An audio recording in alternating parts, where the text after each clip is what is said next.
In this video, I'd like to offer my comments on review number 1 for test number 1 for our trigonometry class. This test will cover 3 major components of trigonometry, the first of which was right triangle trigonometry. So this is the SOHCAHTOA work that we've done, as well as trig ratios.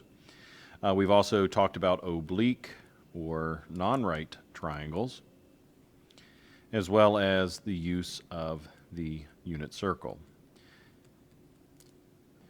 Now, the unit circle isn't used quite so much inside of the unit when we were discussing the right triangles and oblique triangles, but it will be used extensively when we talk about the graphs of functions and the interpretation of function behavior.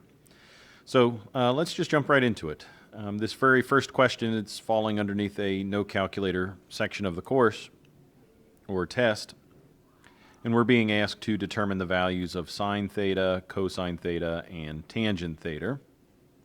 And this problem might be modified on the test to say all trig functions, so we would have to evaluate secant, cosecant, and cotangent as well. So let's go ahead and do that here in this particular example.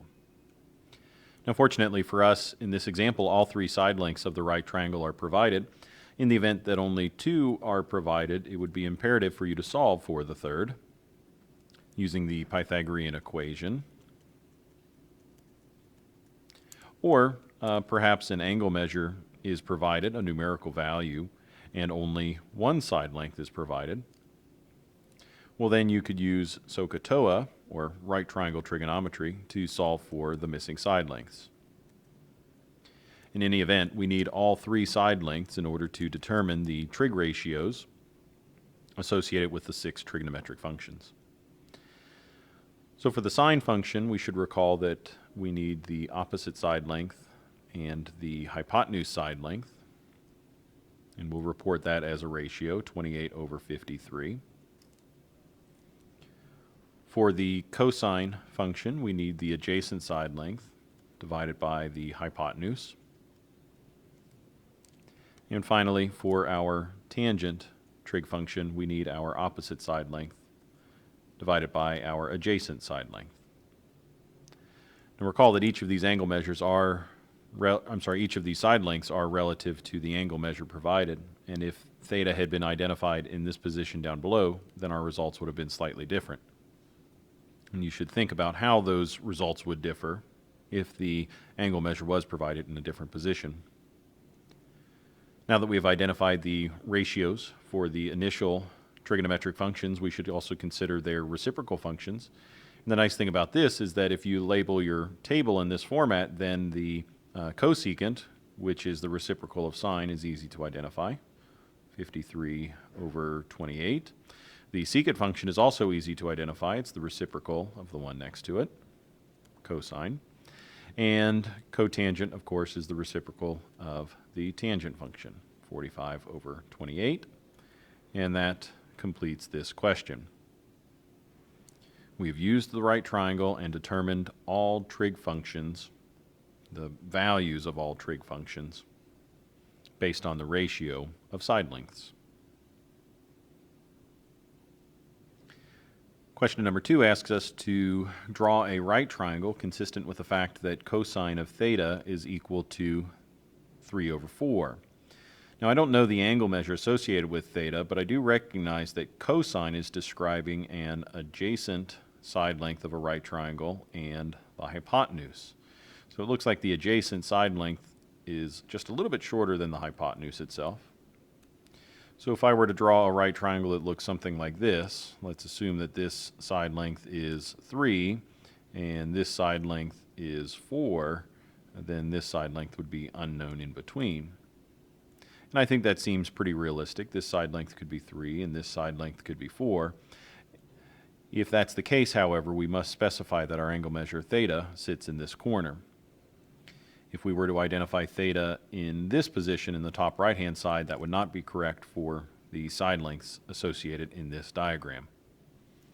Now here again, we've got a triangle, but only 2 side lengths are provided, and in order to identify all trig ratios, we need all 3 side lengths, especially for sine and tangent, because by definition they require the opposite side length to the angle measure in question. So we can calculate that opposite side length by utilizing our Pythagorean equation, and I'll just write it over here. One leg squared plus the other leg squared must be equal to the hypotenuse length squared.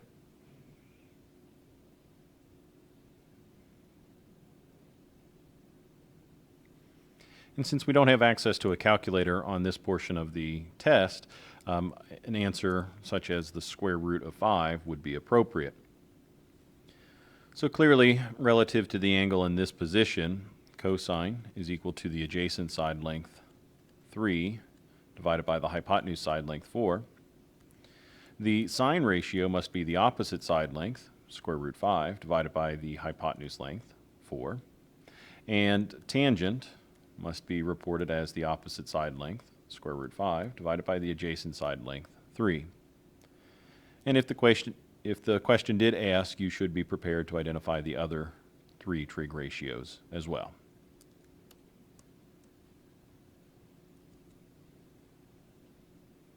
Moving on. Here's an applied problem with some simple numbers to work with. We have a cube whose side lengths measure 1 meter. Our objective is to calculate the angle theta that the diagonal of the cube makes with its base. So the base of the cube they're referring to is the bottom of the cube, and if we imagine a diagonal length from one corner to the opposite corner within that three-dimensional space, we would like to know the angle measure associated with that line segment and the bottom of the box. So that's the theta that we're going after. It would be nice to know the side length here and here, because there is a right triangle that's formed in this position with those two side lengths, or even the diagonal length too. With two of those 3 side lengths known, a trigonometric function could be written in order for us to solve for the unknown theta value. So let's see if we can find any of those. Well, since this is a cube, the box contains dimensions of 1 meter in each direction. So 1 meter in width, 1 meter in depth, and 1 meter in height. So as it turns out, the height of this triangle is going to be 1 meter. So there's one of our 2 sides. But I think we can find another side length, specifically this one along the base. We can find that pretty easily as well. Even though it may not look like it at first, you should recall that there is a right angle in this corner, and the length of one side of this right triangle, let me use a different color to make that stand out, this side length and this side length are the same, and there is a right angle that formed in between them. So with 1 unit on each of those sides, we could easily find the side length of that triangle's diagonal. So again, we'll use the Pythagorean equation. 1 squared plus 1 squared has to equal, I guess we can call that c squared. There's nothing wrong with that.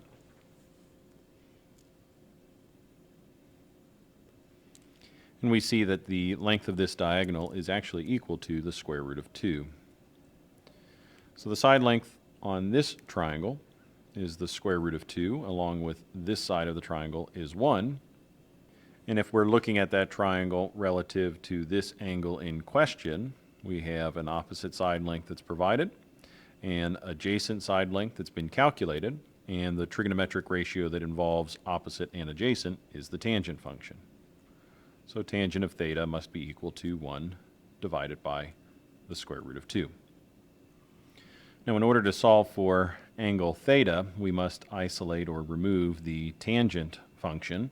And we cannot divide both sides by tangent. We actually have to use the inverse of tangent command, or arctangent, and apply that to both sides of the expression.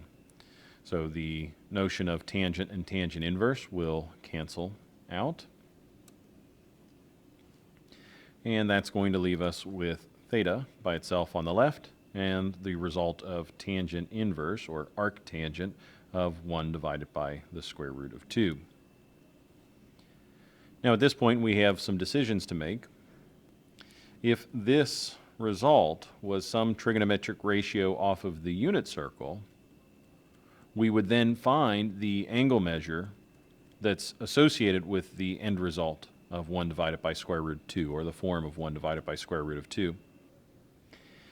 If this is not a result in the unit circle, then oftentimes we would reach for a calculator to solve this. However, this question is showing up on the no calculator portion of the test. So therefore, if this result does not fit in the unit circle precisely, then we'll leave the answer as it is. And if you recall, from the unit circle, we're talking about the y-coordinates being divided by the x-coordinates. And there's no combination of y and x coordinates from the positions that we memorized in our unit circle that will simplify to equal 1 over square root of 2. Therefore, this is the best answer to provide on a no calculator portion of the test. Now on the next page, we switch to the calculator permitted portion of the test. And I'd like to remind you that we should show 4 decimal places for accuracy. In problem number 4, we're told that sine theta is equal to 0.45. Well, let's remind ourselves that sine theta represents a ratio, so we could say 0.45 over 1 for opposite side over hypotenuse, or we could say something like 45 over 100. Doesn't matter which fraction we choose, but we do need to create a fraction so that we can sketch a triangle, annotate the triangle, and solve the triangle. A decimal value here is okay, but I'm going to leave this as a radical for the time being, so that our final result is as precise as possible. We now know the adjacent side length in this triangle's case, the square root of 7,975, and we'll use that adjacent side length inside our tangent computation. Tangent of theta must be the opposite side length, which we said was 45 in this case, divided by the square root of 7975, which reduces to, or I should say is equivalent to, when using a calculator, of 0.5039. Notice that this equation, or this question, did not ask us to solve for theta. It said to calculate tangent of theta. And this result is telling me the ratio of side lengths opposite to adjacent. And so essentially what we're saying here is that the opposite side length is 0.5039 times the length of the adjacent side, or approximately 50%. In question 5, we must solve the right triangle using a variety of methods as appropriate. And recall that a question that asks you to solve the right triangle requires us to find all side lengths and angle measures. As with all of these triangles that we must solve, 3 components are given and 3 must be computed. One of the 3 given components must be a side length, and in this case we have 2. So what I'll probably do to solve for the missing components is use the Pythagorean equation to solve for this side length, since this is a right triangle. And then I'll probably use an inverse trig rule to find angle A and angle B, although the law of sines would also be appropriate. I'm going to use an inverse trig rule because this is a right triangle, and it might be just a little bit quicker.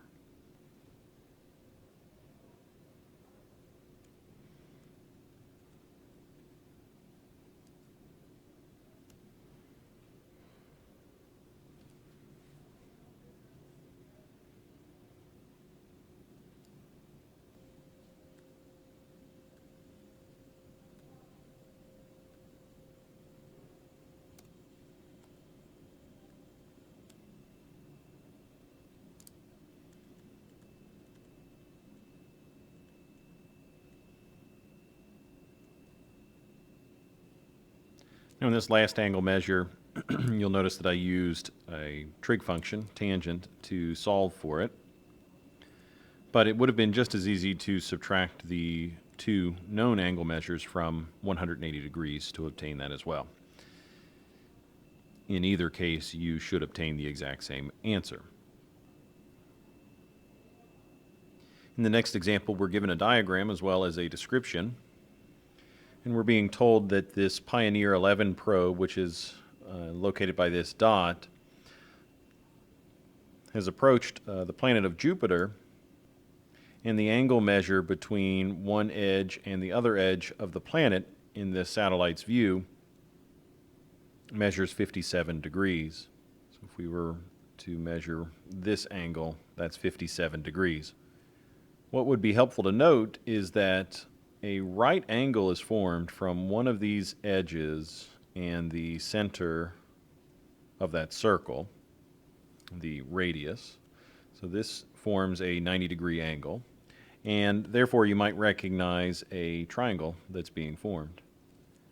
So in order to answer the question, which is really just asking for the distance from here to here, the distance of Pioneer 11 to the surface of Jupiter, it would be helpful to solve components of this triangle. Now, this notion of a subtended angle implies that the angle between these two rays is 57.7 degrees. Half of that would be associated with this particular triangle. Also, we're told that the radius of Jupiter is 43,000 miles, so that radius is also the same as the length of this leg of a right triangle. And we also notice that that radius is the length of this section of the hypotenuse. So the thought here could be that if we solve for the entire hypotenuse of this triangle, then subtract the 43,000 component associated with the radius of the planet, what we would be left with is the distance of that Pioneer 11 probe to the surface of Jupiter. So I'll let you think about the approach to that problem, and I'll ask that you pause the video now and replay in just a moment to check your work. So the solution that I propose would be to use cosecant instead of sine. That'll avoid the unknown hypotenuse from being located in the denominator of a fraction. If we use cosecant of 28.85 and multiply it by 43,000, that will tell us the total length of the hypotenuse. The distance of the Pioneer 11 to the surface of Jupiter is the length of the hypotenuse minus 43,000. And again, the computation for the hypotenuse was this phrase.